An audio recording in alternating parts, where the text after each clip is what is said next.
c'est un petit peu l'objectif de notre association GAGSchola d'offrir à la communauté suisse, ainsi que de la fédération et aux amis français qui se déplacent, ainsi que aux amis d'horizons plus lointains, d'aide. Mieux comme ça. L'idée, c'est pas seulement de faire un événement d'AMHE où on va juste se taper dessus dans une gym. C'est aussi de pouvoir un petit peu vous faire partager et puis vous donner envie d'aller un petit peu plus loin dans ces études et puis de vous proposer, comme on avait fait l'année passée, directement un texte, sauf que puisque le sujet et l'approche un petit peu comparative qu'on a choisi cette année s'y prêtent pas, on a choisi la formule de table ronde pour reprendre un vieux débat qui a lieu depuis plus longtemps, je pense déjà avant que j'étais né. Est-ce que Fiore est plus fort que Liechtenauer ou est-ce que Liechtenauer est plus fort que Fiore? Mais malheureusement, la plupart de ces gentlemen qui sont assis ici ne maîtrisent pas suffisamment le français, cette belle langue française qui est si chère à notre cœur. Et donc la plupart des ateliers ainsi que les tables rondes auront lieu en anglais. Si jamais vous avez absolument aucune capacité linguistique en anglais, asseyez-vous à côté de quelqu'un qui comprend quelque chose en anglais et qui pourra vous faire un résumé. So now I'll switch to English. Welcome to our event.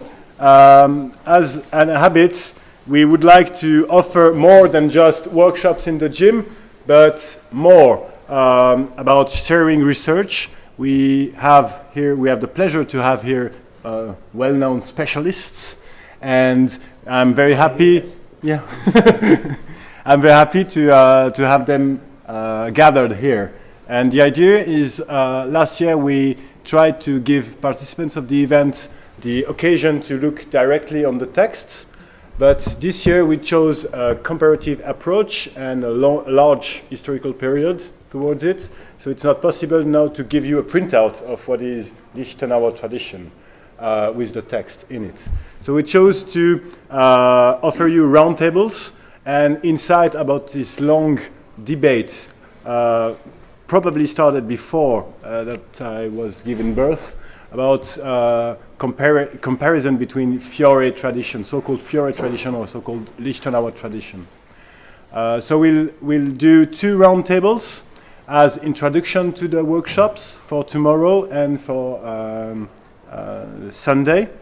And tomorrow you'll have 15th century so-called tradition Fiore and so-called tradition Liechtenauer in comparison. And the idea today is to introduce what we're talking about, speaking a bit about research, about historical documents, about materials, and where does it all come from. I don't want you to be bored for 1 hour and a half. The idea is maybe not to give you something that you can take home with you and then study on yourself. We would like to give you insights about our research, share our opinion about the matter, because we all work with the historical texts, and maybe to give you envy to makes you look at those texts and work towards them. So that's basically the idea. And today, the main speakers will be the gentlemen who will hold workshop tomorrow would be Fabrice and Keith, but I invited at the table also Roman and Rob to share a bit of common questions. So to introduce this roundtable, we are talking about our title of the event is Fiore versus Liechtenauer tradition. It is common in our communities to use either school or tradition when we refer to a martial art body of knowledge. But it's unclear, mostly, is there a difference? Shall we use school or shall we use tradition? What is a tradition? So I would like to ask you gentlemen first to give us your opinion about both of this concept. How do you use it? When do you use it? And where does it come from? So maybe we shall begin on the right-hand side, my right-hand side, with my confrère, Dr. Fabrice Cognot. Well, thank you, Dr. Jaquet. You probably hate me for this. You raised some very interesting issues. in terms of definition, what is a school, what is a tradition, you know, and scholars could spend hours or ages on the internet debating on that, and eventually end up saying, shut the fuck up, Pierre Sanchez. But it's a long, complicated debate, and I don't think there's actually a point in this. But to me, right now, a school conveys more the idea of an organized system of some kind of mothership towards which all science of say school refer to. Whereas tradition is a moving thing. It's like a stream, coming from one remote place and flowing to another. Tradition changes. It stays the same. It remains the same tradition. But with time passing and with generations following each other, it alters itself. Also to adapt to the social context, probably. So that would be my first point. Then, speaking strictly of Fiore de Liberi, does it make sense to talk about Fiore tradition? Well, as a proper scientist, I'd say yes and no, as you know. I will stop you there because that's the next question. Good. So, well, what else can I say?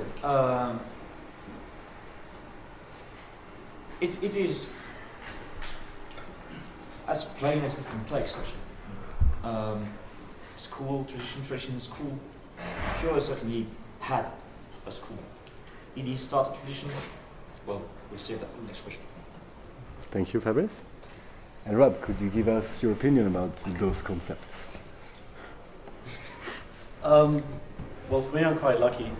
Where I'd like to start, though, is just to say, if we can get any jokes about bolognese sauce out the way now, that would be really useful. Because whilst they're hilarious to you when you make the joke initially, after years and years of hearing the same joke, it's not. Bolognese. Yes. My interest is within the School of Bologna that was set up by a guy called Dadi, and we'll talk more about that tomorrow. But this guy was a professor, a lecturer at the university, and he was given the right to form a school. And then he had students who were Marozzo, who stands to be a giant over the 16th century, and Manciolino, and they had students. So we're actually seeing a definite school going through. There is something established. People went through the process of having to actually fulfill certain criteria before they're acknowledged at certain levels within the school.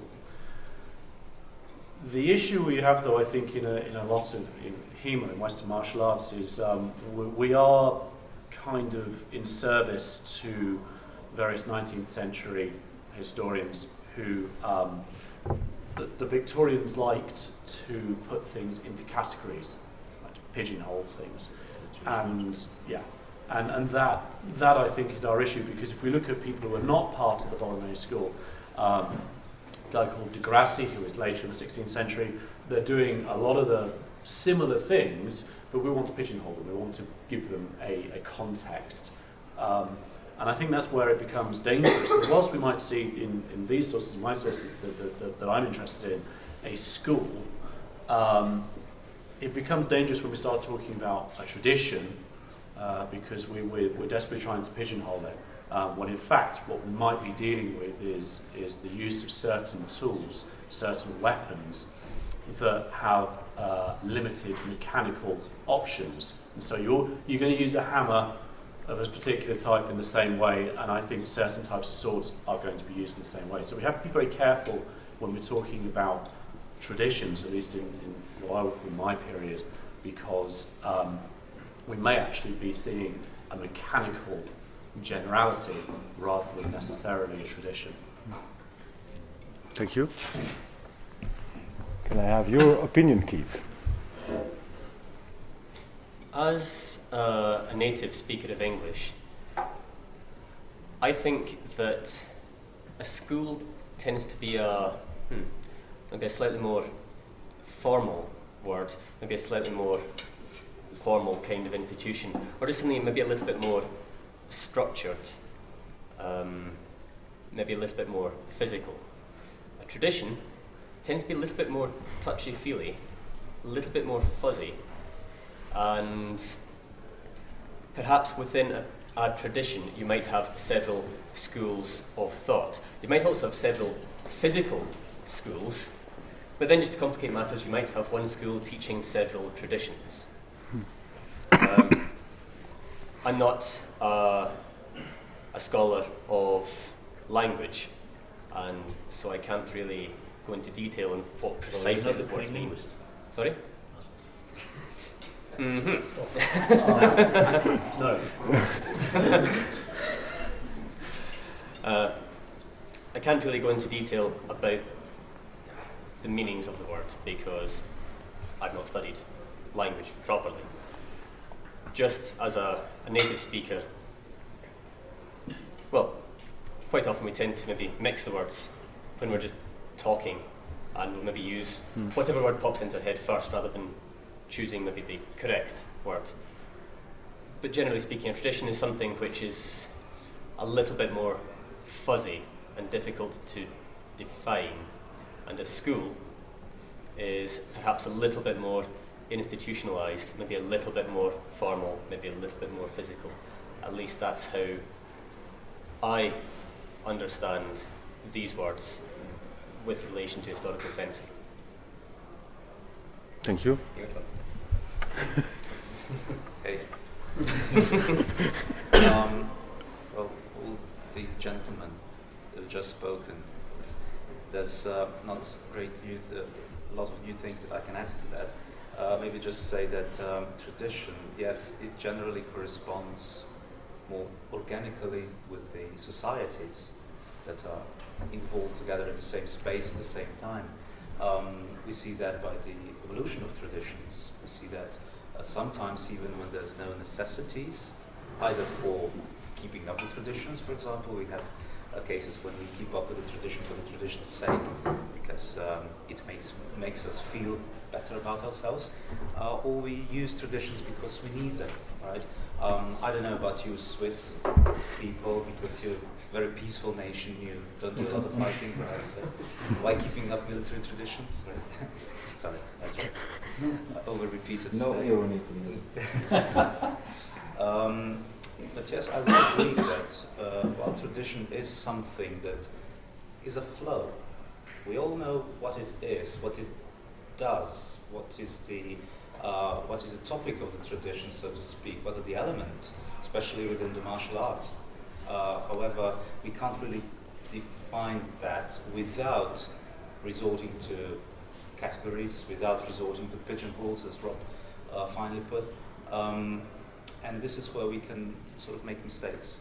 To talk about 15th century traditions in our own 21st century minds, there might be few traps, few holes, few obstacles. Whereas schools, yeah, well, even the term itself, when it was invented, it's, as Keith said, yeah, it was something more material. It was an institution. It was defined. And again, even the concept of school changed through times. I mean, we're talking HEMA, we're talking about 1,000 years, so to speak. Yeah? Can we have school without tradition? We have Jedis. Is it a proper school? I don't know. It's an institution. Can we have traditions without schools? I think so. Where I come from, we had a tradition of fighting Turks a lot in the 16th century, but we still need to find sources if we had any schools. For the people from my end, they say we're thick-headed, we're good for drinking and fighting, but not very good for schools. So what is a school? It hasn't changed much, has it? No. It's very similar to Switzerland. It's gone. So here we are.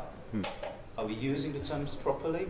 Are we creating new pigeonholes? Is it a debate that it's even worth it to go into it? Well, perhaps we should, so we don't miss out on it. But how far can we take it I don't know, it depends, it's 2014. Is it already? Yeah, right. So I don't know if that was any sort of an answer. It's just If I try to resume what you've said, it's a hard job. So I will just ask you one more question. Shall we use tradition this weekend, or shall we use school? For tomorrow. Tomorrow. Tomorrow, what do we use? About Fiore and Liechtenauer. Well, strictly speaking of Fiore, we'll just use Fiore. And when doing value, we'll just say value. We could probably answer it in one of your next questions, but even though it's quite clear that Fiore was his own school, we can't really say that value was part of this tradition. He picked up a few things, and more than just a few. But it was not something, there was no, say that, thing started by people in the past that, some kind of thing going on to which you can attach yourself to, or from which you draw things. This is rather this is what tradition is about also. A school is somewhere you come from, somewhere you come in and out. It's somewhere, some place, even a intellectual place you can refer to. Whereas tradition is something that is more of an influence, something that is kind of bestowed onto you, something you don't get, something that is really, handed to. No, I'm just. It depends. I think, for mine, it depends what you're actually trying to do here. Are we reenactors or not? Because if we're wanting to take a treatise and recreate that, we're reenactors. We're not martial artists. And I do see this as a modern martial art based on historical sources, whatever the weapon. And if we are entirely source based, of course, that means that a lot of historical weapons we're basically saying we can't use because there might be a paucity of sources. But again, I mean, I think it's. I get very worried when people say I'm going to fight like Fiore. That's it, or whoever. That's I'm going to be, because the guy's dead. None of us have met him. We don't know what he thinks. He's put down something. Something has been placed on whatever paper it was at the time, and I find a lot of my time is actually trying to tease out the mechanics from that, and trying to look at this object that we know is a fighting instrument, and to apply things. If we start dedicating ourselves to a tradition, or we're trying to assume that there's something there, we are in some ways in danger, I think. So I come back to my pigeonholing. Besides, we must keep an eye on broader picture also, because it is, and some people, a lot of people made this mistake to restrict themselves to this limited vision of what we have, and as if it was the only thing there was. We must keep in mind that there have been, at the same time as Fiore, at the same time as all these Liechtenauer, GAGSchola, other people doing the same things. And actually, German sources are quite plain and obviously like that. There's always Nuremberg school of sorts that exist at the same time as Liechtenauer did. And it's easy to hook up on one limited thing, on anything can have some, how say that, can grab your short cells through. Words, in a way, words are relevant, but we must choose them carefully, because they might convey more or less than what we want. They're convenient, and we use convenient uses for these words, like school, tradition, or whatever, and it gets boring after some point to repeat every time. Okay, I'm saying Fiore or Italian, whatever, but this is not strictly speaking the only Italian thing that existed, but you know the rest of them. seen the resurgence and whatever and stuff like that. Yeah, we do. Same goes for German sources. So it depends on actually where you want to put the relevance. Is it on the word themselves or on what's beyond them words? But it's just sophism. We're just too intellectual. And I think we chose another path now, answering the questions. But Yes, can I do a question? Or is it quick question? only a discussion between you? No. I would like to, once we are finished with this school and tradition, I will open question on it. Because it is really for the schools. Okay, will you just give the opportunity to Keith and Roman to answer the question, and then I give you the word? Okay. Just to try to replace the church in the middle of the village. A few things there popped up, and I just want to remind that we work with historical documents, and worse of that, we work with written historical documents. And as Jan-Duc Müller pointed out in 1992 and 1994, fencing today is still something, a body of knowledge that is transmitted through oral transmission, meaning people who show something and then correct you and then do exercises.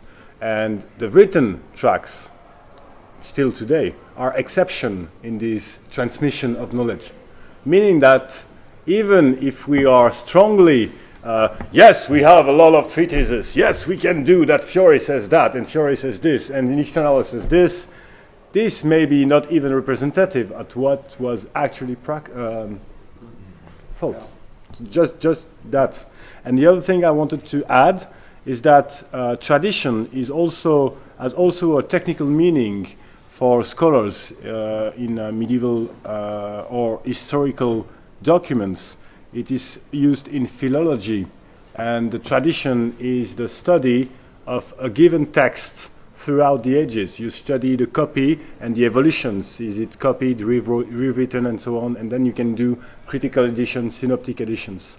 So I think we don't use this term as it, but just also to give a few perspective on the term. Now I would like to quickly ask you the same question as I asked Fabrice and Rob. Would you use school rather than tradition for your workshops? Or tomorrow in my workshop, I'm going to be talking about the Liechtenauer tradition, but separate schools of thought from other masters within the tradition. Because several of the masters who wrote their treatises had separate thoughts, had slightly diverging ideas, but they all took inspiration from the same base system. So I think there is a tradition of some sort. There's different schools of thought within it. So I'll be talking about the Liechtenauer tradition, but maybe the Ringek school of thought. Thank you. Roman? I'm going to be a coward on Sunday, and I will refer to the sources. And I will say, this is what I found here, and this is what I found there. And well, it will be really, really obvious that it's about a school. I will mention that within the scope of a tradition. I think you said it really, really well. It's tradition with separate schools of thoughts. And now I stop being a coward, and I will boldly propose another word, which I will use again, and it's heritage. And this is for how I, again, in 21st century, see something that was a living tradition or school back there in the 16th century. I like heritage, that's a good word. Because there's a half of millennia between me and them. Okay, I cannot be so presumptuous to say, yeah, it's written there, I can understand it, I know what it means. Can I? Can I not? I mean, you see this, and this is where I resort to heritage. It's still a heritage, it's there, but so this is what happens on Sunday. And if I invent any other words, I'll tell you about it. Not realistic. Duly noted. Now I would like to open question, but just before I will then dismiss Rob and Roman. They stay at the table, or they don't stay at the table. They take part in the further questions. They do not take part at the. That's your end. So mainly then I will address to Keith and Fabrice. But please feel free to intervene if you feel the need to, or to go drink coffee. Coffee. Of course, coffee. Okay. No, I open the question. If someone want to ask some question, we are all yours. So, if I understand what you said, the word tradition is the most foggy expression for you. It is not very clear. So it seems that it's more clear that there are schools. What is a school system and so. So can we say when we have schools we have teachers? Normally, but the question I want to do is if we have teachers. Do we have also schools? We have a teacher, Fiore is a teacher. Is it normal that there is also a school with him, or is that only a teacher? Right. Fabrice? A school is where teachers teach. Yes. A school is the place where teachers teach. A teacher can be his own school. It's quite fair. But we have when it dies, you use the school also ends, as an expression of a system, and not only for a place. I'd say well, depends on the scope you're looking at. I'd say you can have schools and you can have single teachers that are not part of any school, that are their own school, but then when they die, nothing remains. There's nothing left. So the school ends. A school is something that is started by someone that is broader and above the individual. You know, well, the Bologna school, it is something, just not a tradition. It is not just a place. It is not just a physical place. I think it's a semantic problem actually. Yeah. That doesn't necessarily need. What is a source? What is what someone is trying to do when they're writing something down? Now, certainly in the medieval period, actually being published, having something distributed is a labour-intensive thing. When that's being put down, in some ways I think the import of what's being done is in some ways greater perhaps than later. And certainly in the 16th century you've got the rise of the printing press. So anyone can put something down and have it distributed, which means that you don't necessarily have to have a school to do this. You do in the Bolognese school system because you have this physical entity. What's interesting is going slightly beyond that, you have individuals who are trained in the school but are doing other weapons, and they're publishing things which are not part of the school or the tradition. So it's a constant evolution. I do think we need to ask why are people writing these things down? Is this, I have something important to say, I wish to leave this to posterity? Is this because I completely disagree with someone else and I want to write something down? Is it because I want to sell a lot of books, please? And if you buy book 2, then you'll get the real secret of what I'm teaching. We do have to approach these, as Daniel says, I think, as a historiography, we have a terrible tendency in HEMA of finding a new source and getting like the kids in sweep shop going, I found the Ark of the Covenant, this will make me the greatest HEMA master, and it will be the best ever weapon system, and blah, blah, blah, blah, blah. Whereas what we need to do is we need to look at the motivation of why something was put down on paper and why it was distributed. I think this is terribly important before we start asking, did they have a school? What sort of teacher were they? And tradition. We really do need to look at the motivation of the author. So it's again a problem scope and problem approach. It's not a problem actually, it's a way of doing things. we humour people tend to actually it's the right thing to do. We tend to base our works on what's ever left to us. Yeah, absolutely. We should always keep in mind that it's more than this, as there has been, and there will always be more than this. So. Whereas in archaeology, especially in archaeology, that what survives is a sample, of which a sample is processed, of which a sample is studied, of which a sample is published. Spot on. So, you know, we do have to be careful that what we've got, particularly in such a fragile material as we've got surviving to us, that we don't get over excited by some of the things. Context really needs to be put into place. But look, Thank you. So just if we know it's published, a source is published, it would not say it is also studied. A school is not a teacher only, it's only student, it's also students. Huh? Yeah, but if you have a text, you have a source.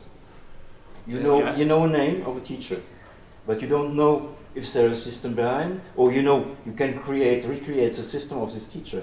But you don't know if there is a school, because a school needs students. A school is also something who will develop and go on and yeah, change. surely, but what we've got is what the author has given us, and that's it. So we have to infer There's a from bit of that. confusion about the definition of school also, because a lot, well, some of us, like Dan and I, think of school like we've been forced to think in terms of academic thinking. Whereas some of you are referring to schools as, physical or intellectual cases. Then are opposites, these two definitions. Again, let's put it this way. A school is something you can always refer to. And so is tradition. The tradition is something you learn from someone, whereas you belong to a school and you belong to a tradition, but you think in terms of, heritage. You inherit from tradition. You're just a new step in this tradition. Whereas in school was just another, not a new, but another version of the school. It's this as compared to this. But both can be at the same time. I have the tendency of being too Swiss and polite. Now I will stand up again and take the role as a moderator of this roundtable and distribute the talks again. Rob, you raised a good point before on what I try to refer to as the authorial intent. And it's sad because there is only a few glimpses of that. We almost have no information for most of the sources.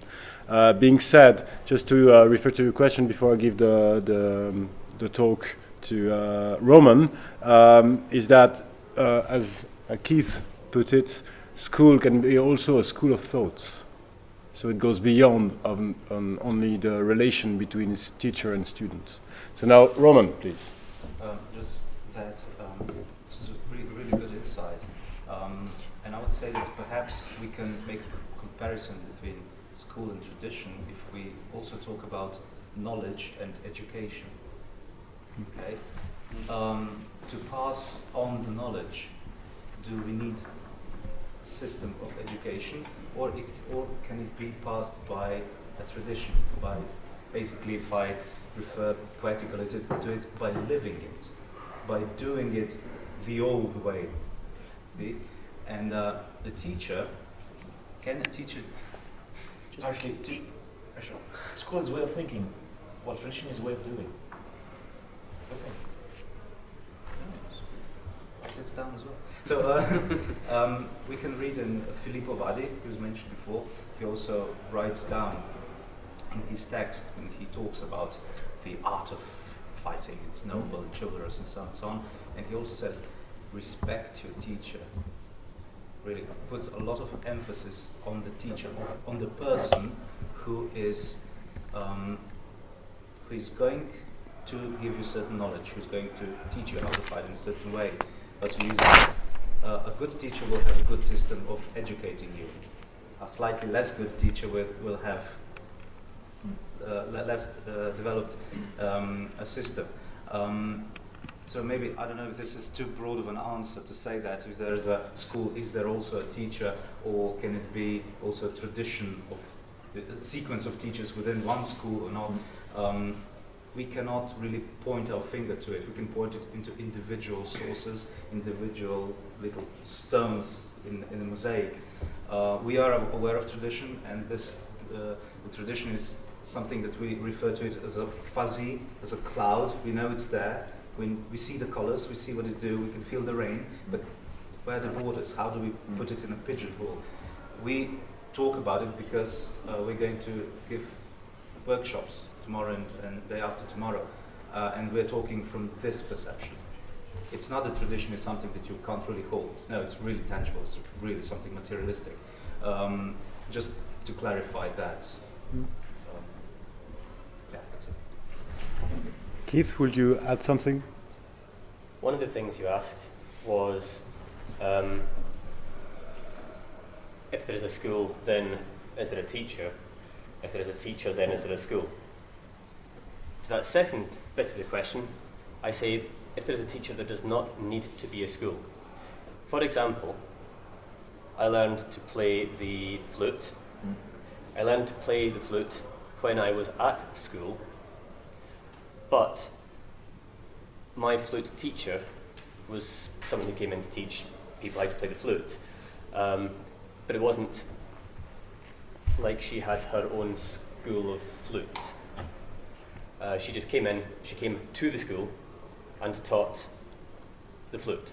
And in the beginning, it was just basics, the basic mechanics of how to breathe, how to play the notes.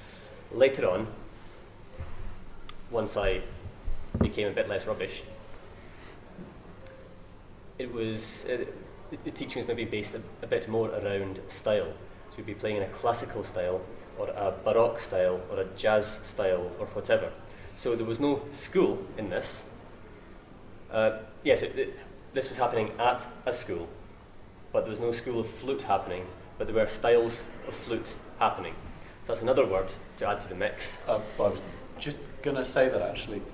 Jump in. If we look to Eastern martial arts, we would talk about a style. We might say that certain masters have established that. We know that certain things are written, but we talk about a style. Because in some ways, from Chinese. yeah, but because we try and in some ways we are recreating, and we're also bringing in our other martial skills or our other sporting skills or whatever. We're very, very obsessed with the idea of an individual behind it, and then we talk about traditions and so on. Whereas I think perhaps we should talk about a style more commonly. Another thing with the word tradition is we're using it very specifically to refer to things like the Liechtenauer tradition, that sort of thing. But we have all other kinds of traditions as well. For example, Christmas. We all have traditions. There is the Christmas tradition that we all kind of, or at least probably most of us, will to some extent follow. But then every family will have its own traditions for celebrating the wider tradition. Actually, in their own school. Quite possibly. Is every family a school? While I'm a native English speaker, I'm very aware of the fact that words have a lot of power, as Fabrice said, and our choice of words is very important. Most of the disagreements I have with my co-instructors back in Glasgow are about terminology, about words. We might be meaning the same thing, but because we're using different words, we think we're meaning something else. And so we have disagreements about that. Now this is called marriage. not with all my co-instructors. No. That's why I asked this as a first question. Define words so that we agree. Jörg, please. Would it be fair to say that in a school the teacher decides whether you're part of the school, or is it the tradition the individual decides whether he's part of the tradition? That's a good definition. Tradition is something you refer to. School is something you depend from. Kind of. Wow, too much to note. Right faster. Yes, I'll do my best. Slower. Would you agree if we move to the next topic? Actually, actually, at the end of the day, this use of school tradition is just shortcuts we're using and abusing, basically. Yeah. Because we don't have time to say, specifically in this very specific context of the Italian 14th, 15th century, blah, blah, blah, blah, blah, blah, blah, blah. And now I always know I just talk too much, training at the Taille. I spend too much time talking, and there's not enough time fighting or teaching. I must say, yeah, shortcuts. It just is shortcuts because we know, but we must keep in mind we've been abused by our own shortcuts. It's a shortcoming of shortcuts. People think that the shortcuts we use represents the reality of what was. It isn't. They are just shortcuts. I must say, I like to refer to German longsword to describe what I'm doing, because that's a very convenient shorthand to differentiate it from Italian longsword or Scottish broadsword or whatever, sabre or anything. I find German longsword a very convenient shortcut. But the moment someone calls me on it and says that's not entirely correct, I immediately have to become much more specific. Yeah. So basically we're using broad strokes to try and convey something to the students, rather than necessarily being entirely accurate, one might say, because there's always going to be something that's an exception. People don't always need to know all of the details. Yeah. Sometimes communication is just about getting the idea across and then they can learn the details later. Yeah. What we hope for is we will introduce them to that tradition.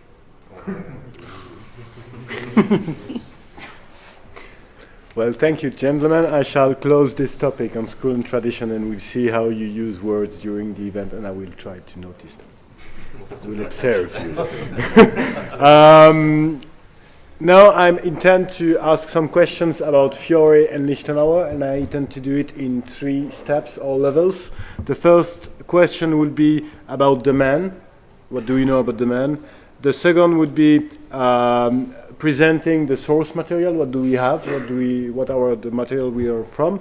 And then the last question would be about the system. Is there a specific technical system that defines Liechtenauer or Fiore? So just that you have the whole context, so that you don't try not to mix levels, because I want this to be a ping pong game. So I'll begin with Keith this time, and tell us, that would be easy to answer, but tell us about the man. What do we know about Johannes Liechtenauer? Almost nothing.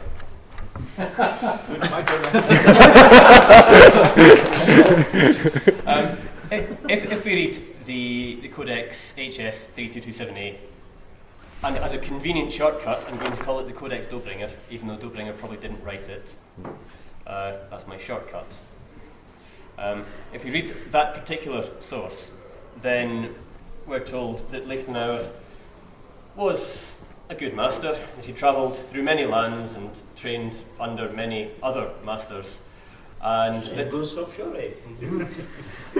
that he did not make up his system himself, but rather took an existing knowledge and from that created his method, because there is but one art of the sword and all that jazz.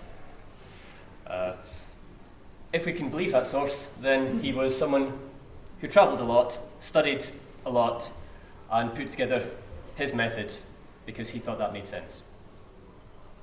And that's about all I know about the man. Thank you. And you think he was German? Hope so. Yeah, tell us about the town Liechtenau. So, do someone know where it is, and is it possible that this Liechtenau comes from Liechtenau, where it is? Do you know that? That's a theory. Mm-hmm. There is a town called Liechtenau somewhere. And There's a lot of towns called.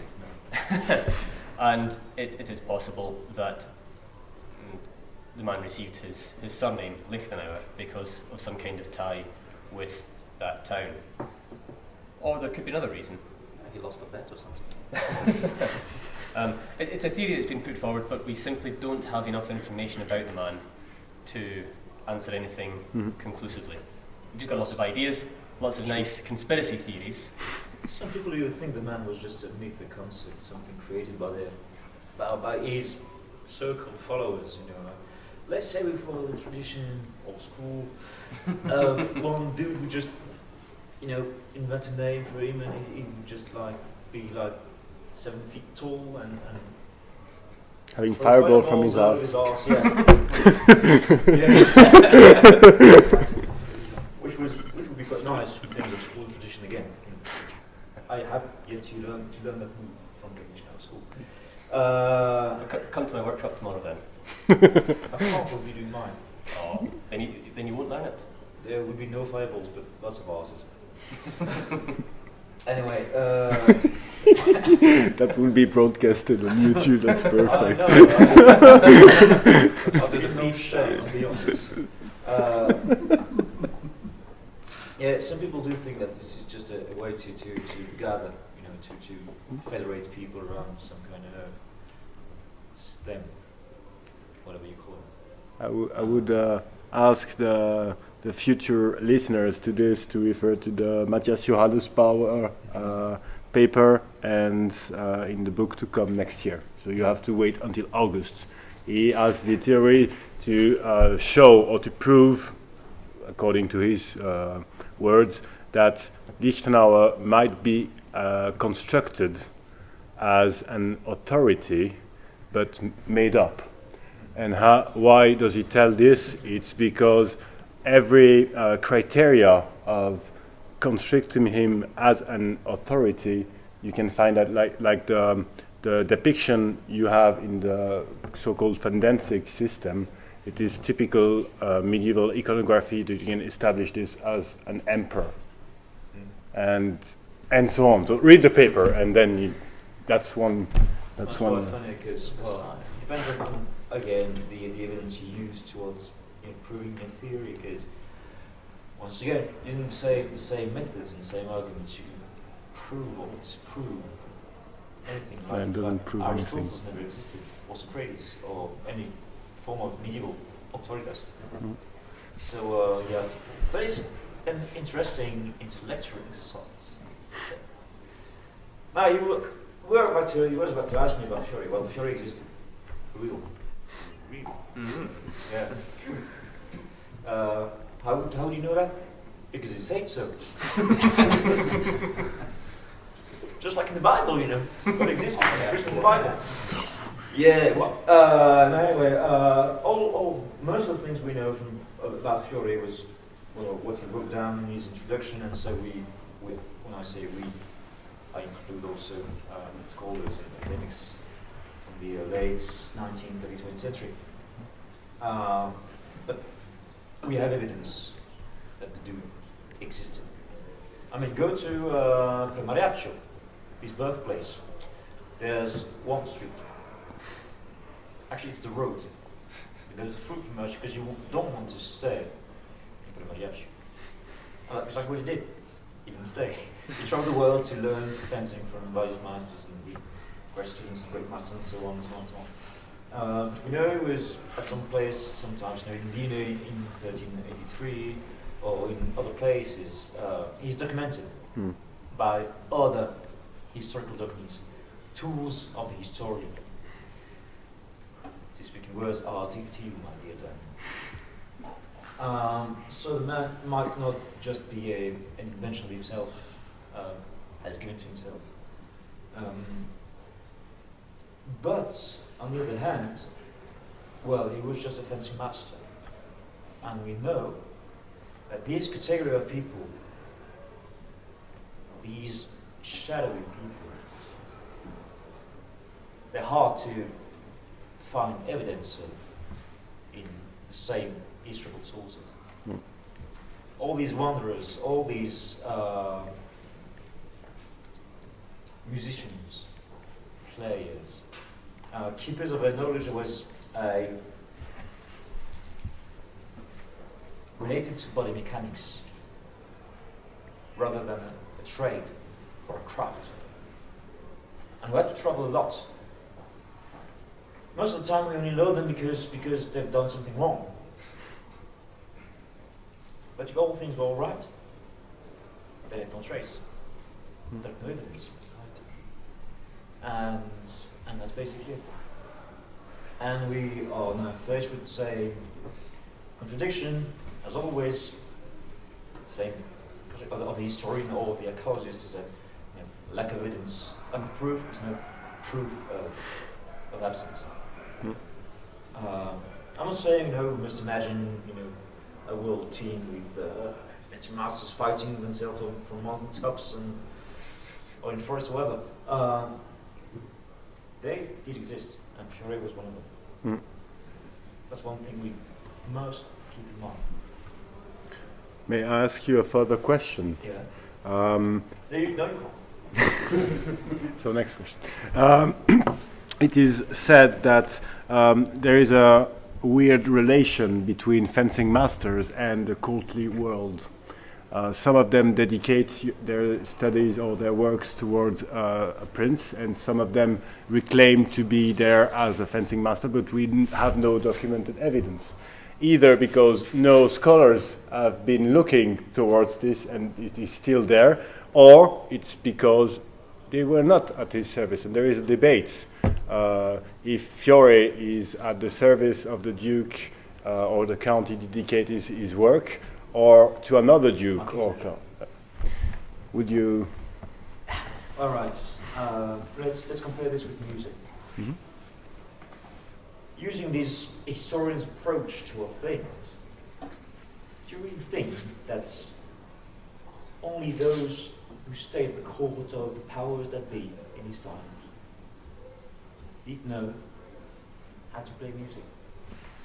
Or do you think that only the high-born people listen to music? Same goes for fencing or fighting. Well, that's what I believe. The thing is, it is a belief. It's something made of just, common sense. I should never say that. I should not have said that common sense is something that is not necessarily documented. We have proof of that. I mean, we have world wars. But it's exactly that. This law, this body of knowledge, it existed. It was transmitted from people who have no documented evidence of it. Music, dance, all things related to these body arts.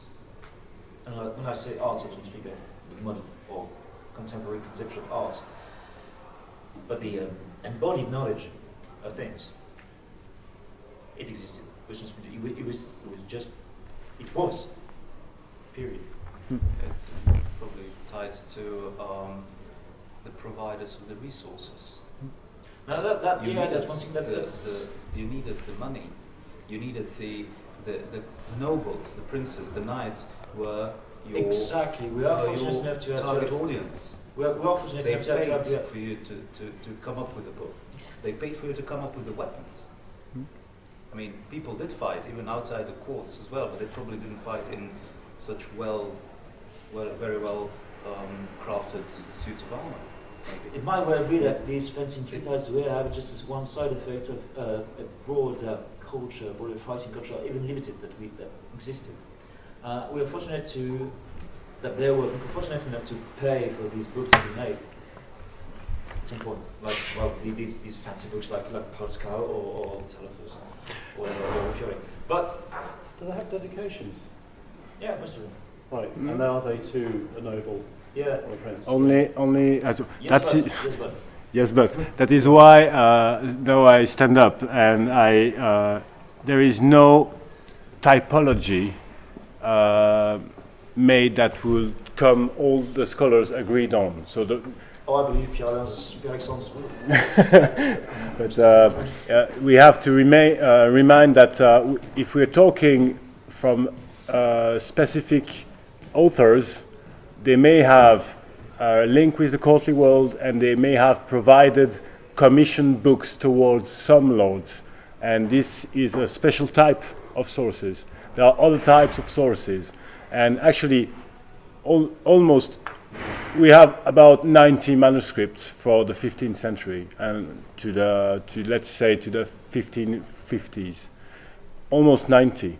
And on these 90, almost none of them have been properly, academically speaking, properly studied. And there is no accepted terminology towards them. And most of it, what is important there is that we know almost nothing about their authors. Their authors can be a student gathering material. Their authors can be a fencing master trying to make a personal copy for his own use, or asking their students, as Fiore says in his prologue, there is no fighting without a book. My students all have books. So, and there may be some professional writers trying to produce manuscript towards personal use of not a landlord or a mighty lord, but burghers. So very, very different things need to be studied. We cannot say fencing book is dedicated to nobility. No, but I mean, you're talking about a skill predating the printing press. Yes. A skill that is controlled as well as to those people who can be educated. True. On an expensive material, which is very time consuming. So, I mean, this is the interesting part for my period. I don't have that issue. You've got the printing press, you have the mercantile classes coming in from a lower social order. But even if you've got that in the 15th century, in quite advanced states like, in the Italian states, for example, is it still not a case that it's going to be more towards the higher end of society purely because of the control element and the education element that's going on and the expense of this? Yeah, I think they all aimed towards this, but the reality shows, or you have other sources that document that fencing master from very, very low bottom of the society having fencing schools in the middle of towns. I'm not talking about actually having a fencing school. Yeah. I mean, I'm assuming that a certain class would still nonetheless be able to acquire that if they're allowed. Yes. But we do know from later periods there's very tight control of the fencing schools that gradually spirals out of control and simply not able to contain it. But I'm wondering, in the 15th century, is this not the case? Sorry, just for clarification, are you talking about the books or the fencing teaching? Well, that's an interesting point, isn't it? Is the book a reflection of the fencing teacher? I mean, for me, you've got such a break between the two. You have a handwritten item that takes a considerable amount of time. In preceding centuries, you have very church-controlled access towards education and so on. But certainly in England, and then that changes obviously. But it's the fact that you have a lot of things that cost money and are labour-intensive. It has its own limitation as to those people who can access it. I don't know. That's just something I'm wondering. Putting open questions and open topics for further debate. And I will try to, so I think we've answered, we've gone beyond answering the question about Fiore the man and Liechtenauer the man. Shall we go onto the material now? What do we know about Liechtenauer tradition on the way, what are the sources? So that, we have quite a lot of sources that shine light upon the Liechtenauer tradition. The earliest of them is the Codex Dobringer, which could be dated to 1389. That's the date that's most commonly associated with it, but as Daniel pointed out, there's not been any really good in-depth scholarship done on any of these. And a couple of days ago we were speaking, and he was pointing out that a lot of these dates are just guesses, or not really supported by a lot of study. So this earliest source could be 1389, or another time entirely. And as we go into the 1400s and into the 1500s, and even into the 1600s, we have other books, manuscripts, just various types of sources that discuss different flavours of the system in more detail. Some of them are very similar, some of them are a bit more divergent, some of them are just bizarre. Those ones are interesting. We have probably about about 60 I think? About 60 manuscripts and printed books that deal with German longsword to one degree or another.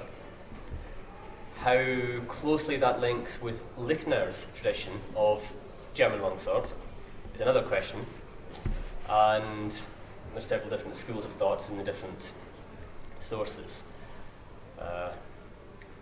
We're very lucky, we do have a lot of information, a lot of different points of view and ideas. One of the best ways of describing HEMA that I heard, and I cannot remember who explained it this way, it's like looking at a three-dimensional object in a dark room, and every source we have is like a source of light. It can only show one face of the three-dimensional object, and the more sources we can have coming at different angles. Actually, I'd say one shadow to refer to Socrates' cave, the default thing. It might well be the case. So we're quite lucky, we do have a lot of sources. And there is a lot of light shone upon this tradition. Some of the information agrees with other bits of information, some of it disagrees, some of it just says something else entirely. We have a lot of information. Whether or not it's useful or helpful is another matter entirely. Thank you. Now, your turn about material of Fiore. What do we have? Well, I think this Fiore is on material. We have extant books.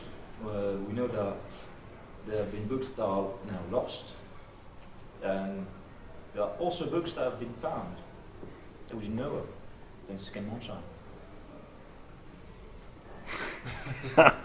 And but Fiore is Fiore. We all know that there's a lot of Fiore in Verdi, for instance, but Verdi doesn't say so. But he says it's all for myself. He gives no relationship whatsoever with Fiore. Yet there is Fiore in this. We can't say it's proper Fiore. We can't say it's not either. But of the 4 Fiore books we have, we know that 3 of them might have been written during his lifetime, and 1 possibly post-mortem. And 2 that used to be in the library of the Marquis of Ferrara, have been lost since. We don't know. We should don't know. That's one interesting point in Fiore, is that he had this urge to write down stuff, to keep the knowledge, to allow it to be kept past his own death. And well, scholars do debate about whether it was something that stemmed from Fiore, was just asked from him by some power that be. I believe that he was genuine in saying that he felt like he had this urge to keep this knowledge kept somewhere for the sake of mankind, for the greater good.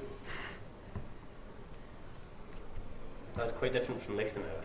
Yeah. Liechtenauer supposedly wrote what was known as the Zettel, which is a poem that's very cryptic and very difficult to understand. I say supposedly he wrote it. It is attributed to him.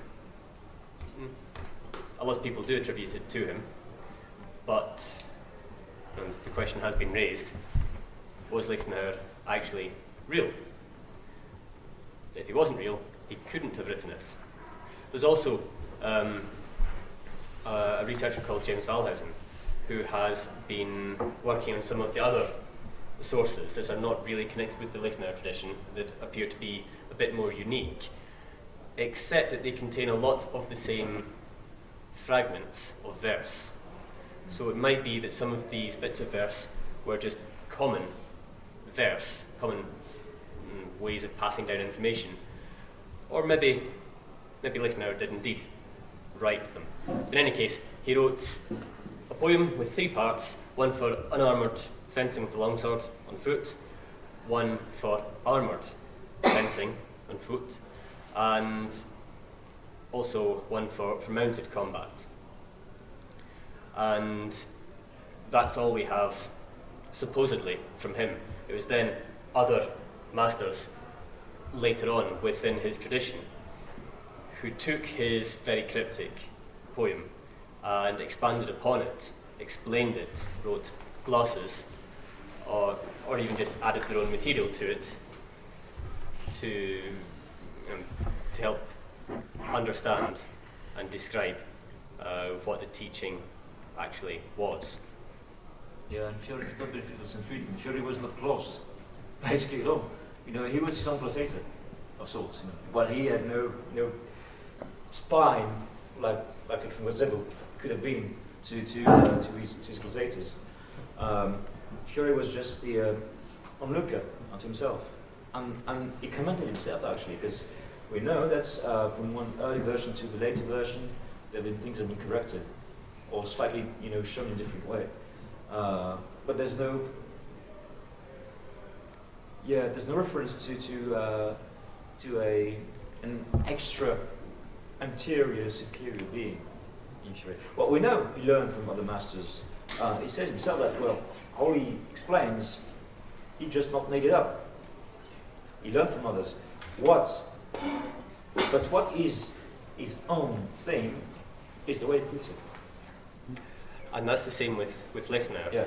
Assuming Liechtenauer did exist and did write his Zettel, and assuming that the Codex Dobringer is good information, we know that Liechtenauer studied under lots of masters, travelled, studied in lots of different places.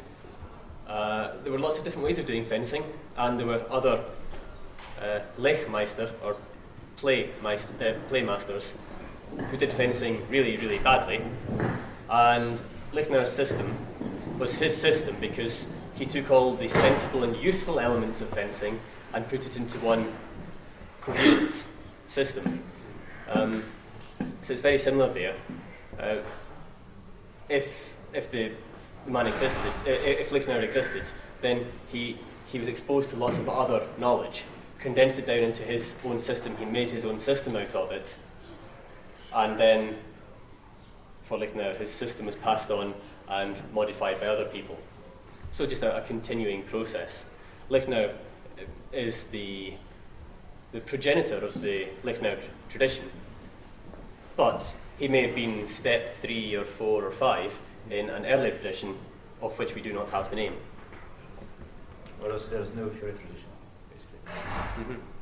There's just Fiore and people who have seen something that looked like Fiore. Because we don't even know that if Vadi ever looked at Fiore. It might just as well be something between Vadi and Fiore, actually. And Vadi did learn from these intermediate thing that itself learned from Fiore, or from somebody else, or from Fiore, and so on. I mean, we have 3 generations between Vadi and Fiore, basically.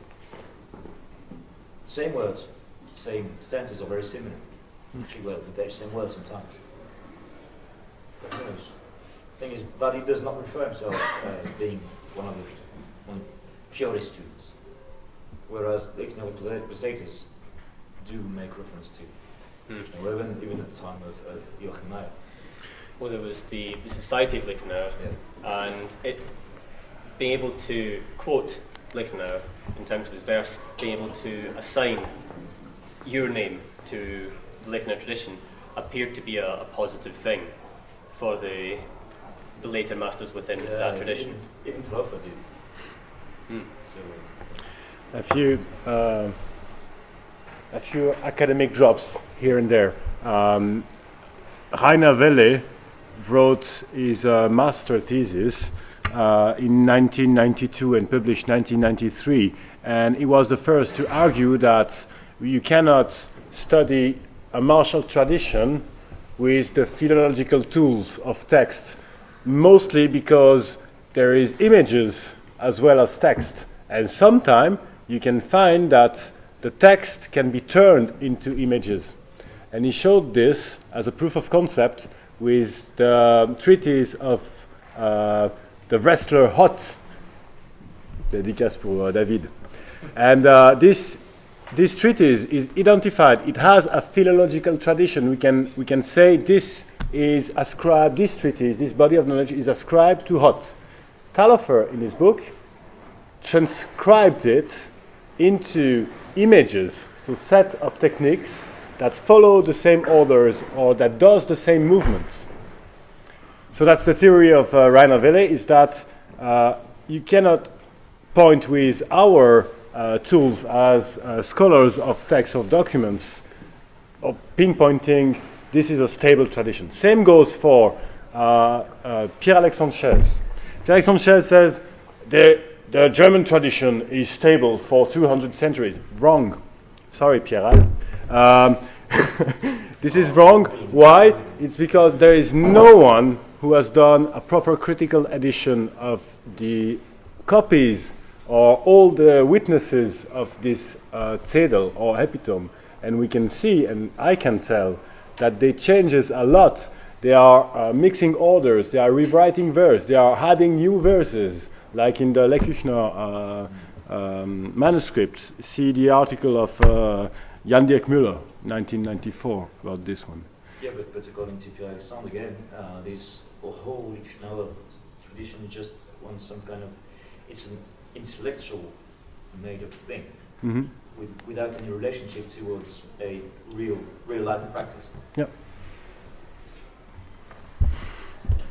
I'm not saying. So it's a bit more complicated than that, but the event is about Fiore versus Liechtenauer, and it is nice to try now to pull back a few similarities and differences. We've seen that. No, that was actually a question. The theory is that Liechtenauer or someone named at some point made up a title, and this title was the spine of a school or a style. And he used verses to do this. And in the medieval literature, it's common to transmit the knowledge through verses because it's easy to remember. That comes from antique periods. Fiore used verses as well. Yeah, it does. It's something quite underrated in Fiore's. Most of Fiore people, just don't realize how much versified Fiore is. Actually, it shows because the text in Morgan and the Getty versions are quite similar, but there are dashes in the Getty. Dashes where the text in Morgan goes back to the start of the line, and when you read it out loud, it makes sense to your ear, with proper fluent accent, which I can't do. I'm not drunk. I'm not just drunk. Later, maybe. It makes sense because, as you say, it was pleasing to the ear, and so it was easy to remember or to think. That's one thing Fiore does. Although it doesn't take the same importance as the what Zedel does. Fiore is just more than just words following words. He drew things. So we have these fancy images. Well, not in the books, but still quite likable and It's one of these things that make us miss the forest for the tree. Sorry, why not? Thank you, gentlemen. Would you add something to the men and the men and the material, or should we open question before we go into the technical point of view? Is there someone willing to ask questions? If no, then we can move. Yes, please. A bit back to the versus part. Yes. Are there any known connections, antagonisms between the Liechtenauer tradition and the Fiore school? So is there anything known about how were they practiced? Were they in competition at some places? Was it about money in some places? Which school could prevail? Something like that? Okay. I will expand your question. That was one of my own. There is a theory in Rob Ho's paper stating that Fiore might be more German than we thought, and that maybe he actually put a German martial art tradition into Italian words. So maybe that's something that goes into your question. So now, please, gentlemen, what do you say? Well, we don't know fuck about this. Might have been, we just don't know. And actually, like we said earlier, there was probably more than just Fiore or Liechtenauer also going on. So, well, we have hints, however. We have hints that the two of them, or people studying under these traditions-ish, or using the same technical skills, did exist at the same time. Now, say which one prevailed. Well, it doesn't depend on school, actually. It just depends on whoever won. You know, it's not a term. We must not reason in terms of verses. Again, because even if it's quite likely that Liechtenauer's influence in the German area in terms of approach of fencing was quite high. You know, after all, it's quite likely that Liechtenauer's influence was quite high in Max Brüder, for instance. Whereas Fiore was just one leaf on this whole tree of Italian or even European fencing. And trying to oppose them, it could make sense.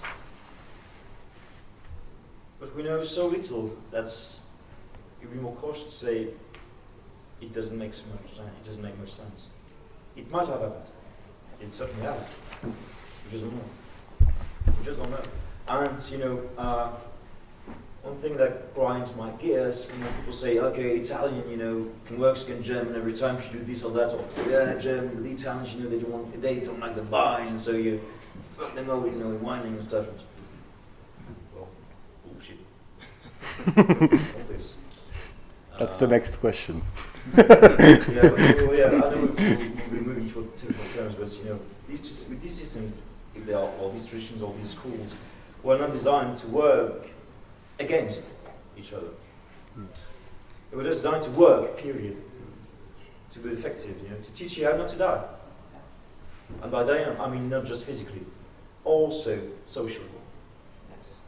And that's an important part. And exactly, and if we are not careful, we can lead ourselves into a trap of answering a question whether a Japanese samurai would beat European knight, you know, stuff like that.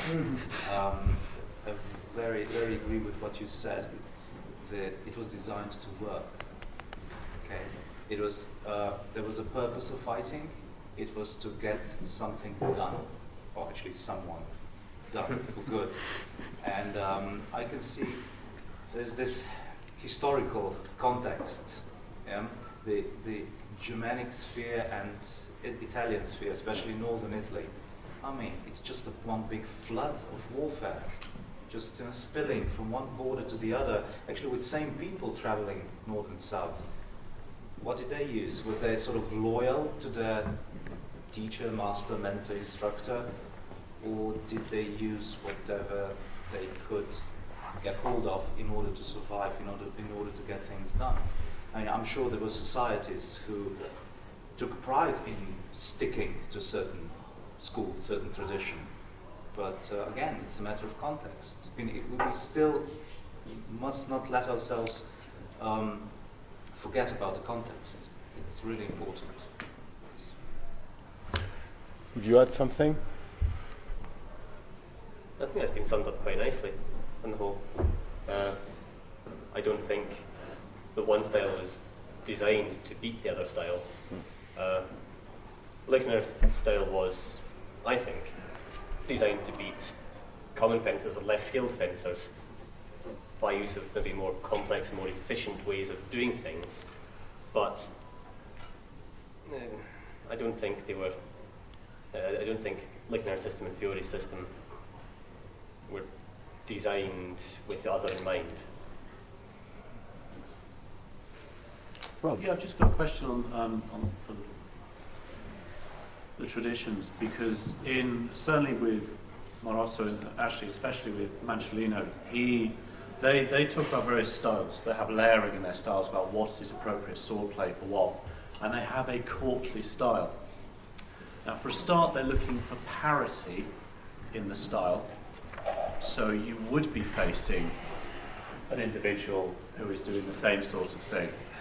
And again, they're not looking to kill necessarily, they're looking to humiliate, because you don't want to wipe out your social class, because otherwise, you know, the bloody lower classes, the working class, whatever, are going to start to elevate.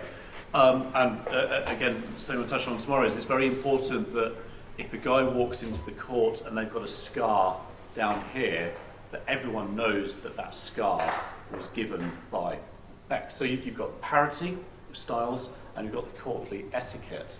Now, there are other things that, yes, it's designed to work in a general combat situation. But is this something you see in longsword where you are seeing a parity?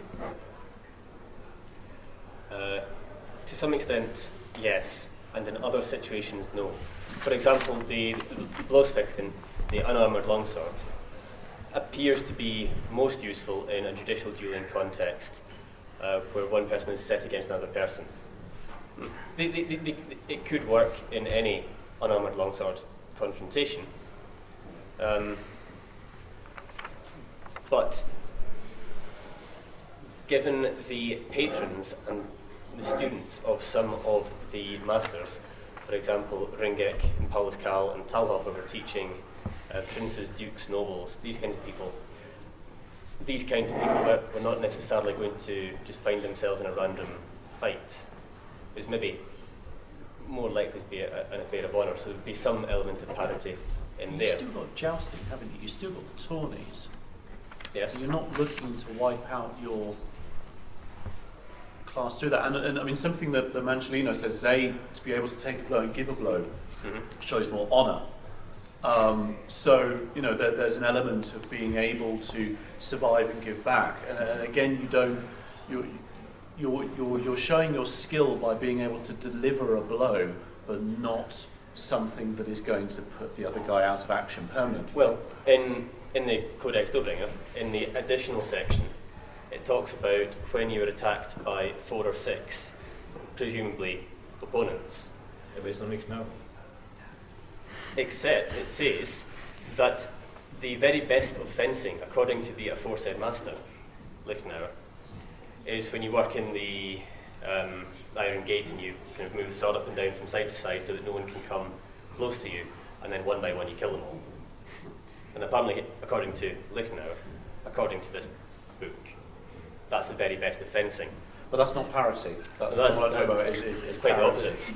Yeah. So I think there's, in some situations, the Liechtenauer system is about parity, and in some situations, it is most definitely not.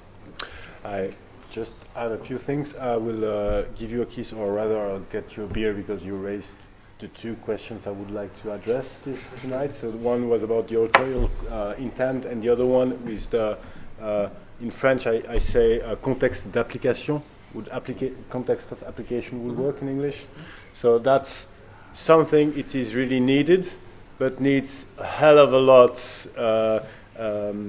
analytic skills in depth, because we have to make sense from the little codified text we have to sort that out, because they don't tell you that.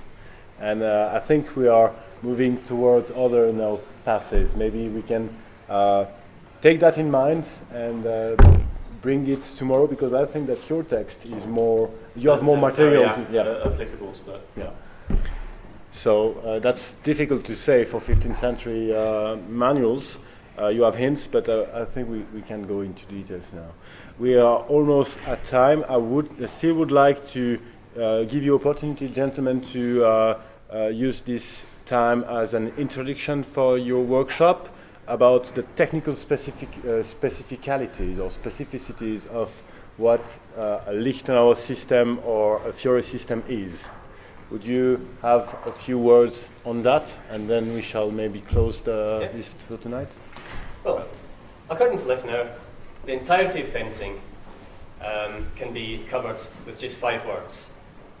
Vor, or before, nach, after, strong, weak, and indis, or instantly or in the moment. So, tomorrow I will be teaching you the entire art of fencing according to these 5 words. And some other exercises. See, it's easy. Well, see you tomorrow. Fiore divides his longsword in 2 sections, Giocolato and Giocostretto. Before going to longsword proper, if you attend my workshop, we'll be doing Fiore, because Fiore is just more than longsword. Longsword is the base, well, longsword is queen of weapons. Which doesn't mean that you must not do just longsword. So we'll do a bit of a rest, and we'll do a bit of longsword because it all works together. A longsword without a working body, you just take tool in hands of a tool. So that will do. Probably in the morning cover the plays of Giocolato, and maybe in the afternoon the plays of Giocostretto, and have you play with these concepts and see the basic movements and footwork and all the things that make Fiore, all things he wrote, as I understand them, which is not much. I have a slightly leading question for you. Yeah. You say that Fiore's longsword section is divided into the gioco largo and gioco stretto. Mm-hmm. Would you say that the division is one of distance when you're fighting? Yes. Because the 5 words for Liechtenauer are to do with timing rather than distance. So stylistically speaking, we have Fiore making his distinctions about distance. Honest, you've thought about the ages before. And Liechtenauer makes his distinctions about Distance timing. and time, they're just the same, aren't they? Time does not exist. There is no spoon. It's also just more than distance, time, and stuff like that. It's a bit of both, and but in Fiore's Fiore's distinction between Giocolato and Giocostretto, it's in terms of what must be done, what can be done. Whereas Again, timing is relevant, as always. Whereas in Liechtenauer, within his tradition, let's just say, the actions that you undertake depend whether you're acting first or whether the other guy has acted first, and it's maybe about trying to take away the other person's initiative and put the ball back in your court. Yeah. So these are 2 perhaps stylistic differences for the 2 systems. That's how Liechtenauer always will say to put it. Fiore choose to put it in another way. Less emphasis on fork and half and this and all this. More emphasis on keeping people in the ball. Good emphasis. Depends on whose ball it is. I will now open 5-minute questions, and I think Jack was the first, and then yourself. The question of parity is interesting that you have in mountain sources there is much less focus, I find much less focus on parity within both the Italian and German tradition, I'll say. Inside the Bloßfechten, you have often very structured against the same weapon, whereas it seems in the mountain sources it's much more of a flowing transition from lance versus sword or sword versus unarmed and different sections. So it might be interesting to look at different contexts within the context. Yes. I mean, it's interesting you say that, and something we'll cover tomorrow is there is a massive break in the middle of the 16th century in context in Bolognese sauce, going from courtly through to what I would call quite vicious fighting, which is where parity seems to, whilst you're dealing against the same weapons, that idea of parity seems to go. So, yeah.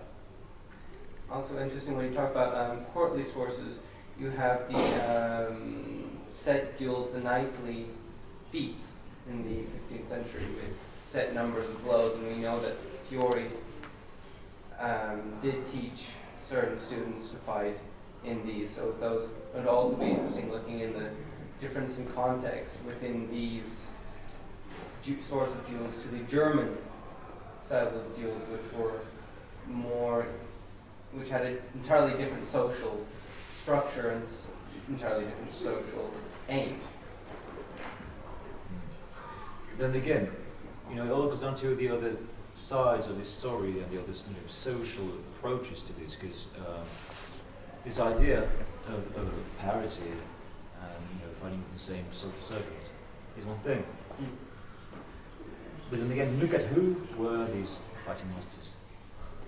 They were not part of the social circles they were teaching to. Exactly. They belonged to other social circles, and actually these arts were transmitted and maintained on different social levels. Now, it's a mistake, but we all know that, to look only from these side of the looking glass. It's not because all the sources we have, or most of the sources we have, or some of the sources we have, are related to the upper layers of societies. There was nothing happening in the lower, more blurry. That's actually, I do believe, that's exactly what things went on when it did happen. When most of the fencing masters, if not all, were low born. But it's like, I mean, no one's actually mentioned this yet. It's surprising, a dance master. I mean, dance is very close to fencing. You have your dancing master, who, of course, no one's going to let their noble son, and obviously not a daughter, teach something as common as dancing. But it is part of the course to learn how to do it. We'll touch on stuff again tomorrow. And lower classes will want to emulate. Now, that's not to say that there are not separate dances going on. We know that there's a transferal upwards of tradition. You know that in Italy you have the peasant dances that become a rage at various times. But I still think that you can see this social stratification. Something else we haven't mentioned is actually the cost of the weapons and stuff like that. Who has access to what weaponry? These common dances with this master were just to us. In gear that also, thought only of, it was important in him that he was a marked success and he guaranteed you, food every day, a house, roof over your head, meals, working for the other classes. But it doesn't mean that they were not, it was, their teaching was just aimed at them. Or that they would make their living just by teaching at these people. Actually, we have scarce evidence. But it is out there, and it needs further research. That's more than just nobles did learn and pay and made these things and traditions and school, all kind of things. I think he's just on it. Talhofer's quite an interesting one because he taught the highborn, but he also taught people who were supposed to fight in judicial duels. So he was teaching at different times commoners and nobles. Even We haven't mentioned gender yet. No. I'll note that. Sorry, we're running out of time. I'm not sure we have plainly answered your question. Ask your question, and that will be the last for tonight. Okay, I try to do something extremely stupid, and I want to contradict Keith on my extremely small and bad knowledge base. Because in Pseudo Peter von Danzig, I see distances in the text too, because at the beginning he starts you should go strongly against your enemy, and you should go with the right step, and you should always go with an attack into your enemy. And then he starts with all kinds of plays, like what you can do with a Zwerg and what you can do with a Krampau. And then suddenly he gets into the wrestling, and he starts with the arm wrestlings, and then he goes to the body wrestling, which really means you're standing nipple to nipple with your enemy, because that's when you start grabbing his body. So there's the Fiore distance thing is happening at least in Danzig too. Well, perhaps that author's school of thought was that distance is more important than timing, but perhaps other schools of thought within the Liechtenauer tradition put the emphasis on timing over distance. Now the thing is also, Danzig, so-called Danzig, not put it in the same clear way that Fiore does. Fiore says, job loud and threats. Now there's this evolution, starting with suspecting and fighting from some distance, then closing in. Of course, it's obvious, it's something you have to learn.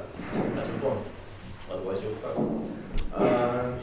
But it's not one of the main ways to organize how your knowledge is passed on. And that's the main difference. I agree with that. Same concepts behind, but different ways of forming sentences. And different ways of forming sentences, different ways of expressing it, can lead to a different interpretation or understanding, a different style of doing things. Even if it's the same thing, it's just a different style at the end of the day. I think we should talk of traditional school styles.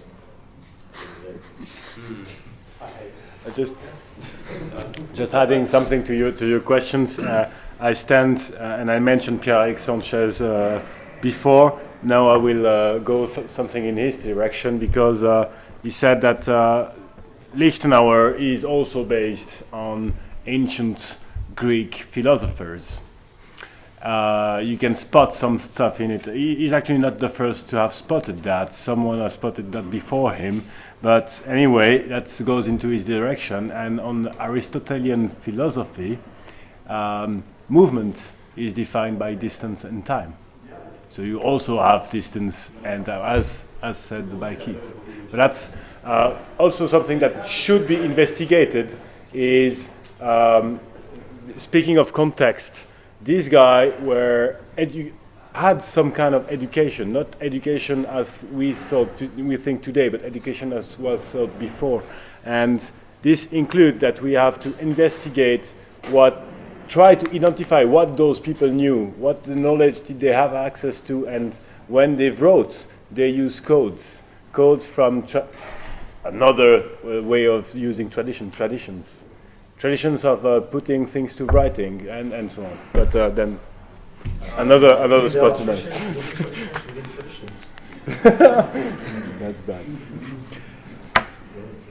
Thank you very much, gentlemen, for your patience, for having endured 1 hour and a half roundtable. Thank you very much, gentlemen, for having given us the possibility to give these roundtables. And now I should all of you buy you drinks. And and if you are interested, just to say, so we are able to discuss further on. And I've put to your à votre disposition a few academic books dealing with tradition of Liechtenauer and tradition of Fiore and everything. And there is also a lot of papers. I have electronic copies that can be consulted in my computer. Please have a look at this desk and feel free to use it. But please don't bring any drinks on it. And don't take your book home into the dormitory. This book stays here. Okay? Thank you very much, gentlemen. Merci beaucoup.